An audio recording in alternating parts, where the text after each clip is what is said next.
Questa installazione che ad oggi noi vediamo appunto qui in loco a Conegliano alcune bandiere nasce in realtà per un intervento che è stato realizzato appunto a San Nicolò a Padova. In quel caso sono state inserite più di 400 bandiere che volevano relazionarsi con le piante officinali presenti nel sito dell'area di proprietà di un'azienda che realizza prodotti per integratori naturali per la cosmesis. Quindi l'installazione è durata per 3 mesi appunto a San Nicolò e è nata successivamente l'idea di, invece di disallestire e in qualche modo non dare più seguito a questo lavoro appunto a San Nicolò, perché non riuscire a portare anche un po' di colore, se così vogliamo dire,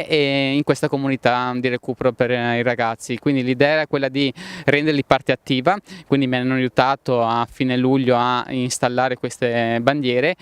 e anche sulla motivazione perché qui nell'area dove ci troviamo adesso verrà realizzata una serra molto grande, molto importante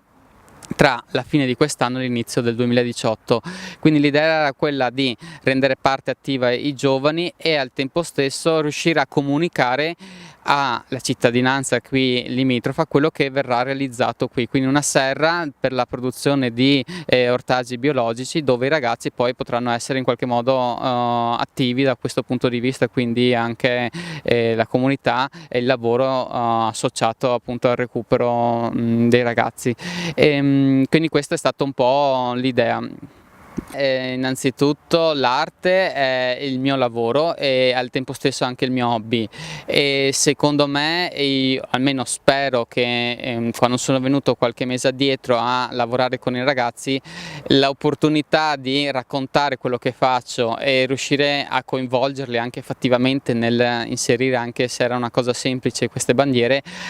possa essere stato d'aiuto a trasmettere un po' quello che è la mia passione e le mie emozioni, anche di riuscire a coinvolgere altre persone.